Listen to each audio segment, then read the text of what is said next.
Today on Joe Rogan's show, we're delving into the medicinal wonders of pot. Sure, it's got its perks, easing pain and calming nerves. Little bit of it is like, this is nice, this feels good. But let's not ignore the shadow side, dependency risks, and potential abuse. Strap in, because Joe's about to give us the full spectrum. I was saying that marijuana can be your friend, and it can enhance your life. But if you take too much, it's such a seductive little creature. Because a little bit of it is like, this is nice, this feels good. But if you get too crazy, especially if you get too crazy with edibles, it'll take you away on this wild journey of paranoia, and it'll lock you up. Like, some people just need to take a couple weeks off. Just relax. That's always a good idea. It is a good idea, right? Yeah. I think people underestimate cannabis. I think it can be, like you say, it can really sort of knock you off your center, especially if it's edible. And like all these things, you got to learn how to use it. Yeah. I mean, it's basically, that's what you got to do. You'll have to learn how to use it. But, you know, that's my rap. So. Yeah, it is your rap, but it's a great rap. It really is. It's so important. I think it's so important for people to realize that you gotta let, like, regular you, like natural, sober you. It's important to be in touch with that. Like, you don't want to always be high or always be caffeinated or always be anything. Well, exactly. I mean, people get, to these places and they fail to do a reality check on themselves.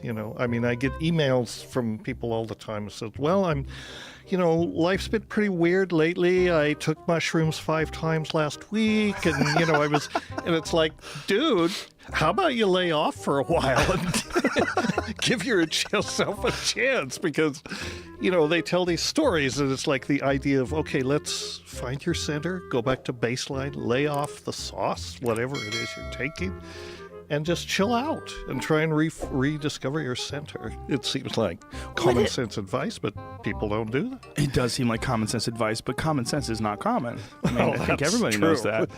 But after these takes, McKenna makes an interesting statement. Did you expect him to say this?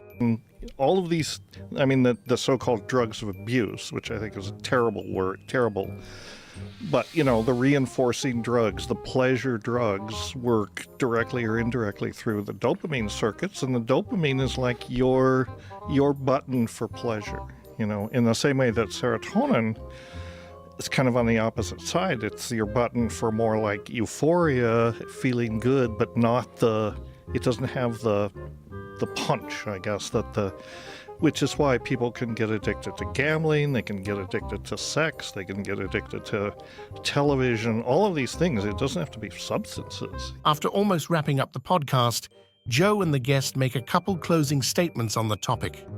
And I am not a person who says, you must do it this way, you must do it that way. What I do say is do it from an informed place and approach it thoughtfully, because, I mean, in other words, don't, plan for it. Respect the medicine in a certain way.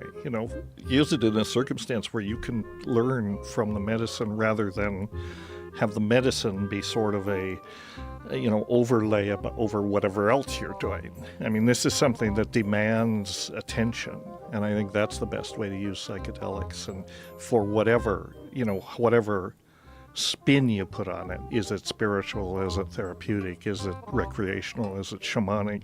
These are all labels. The important thing is that, you approach the medicine itself. The medicine is the teacher, right? Not the sitter, not the shaman, not the psychotherapist. If they're doing their job correctly, in my opinion, their job is to let you have your encounter with the medicine. And the medicine is what you learn from. They're there to facilitate that. They can intervene if you get anxious or if things go on, make sure, nobody comes to the door, that kind of thing.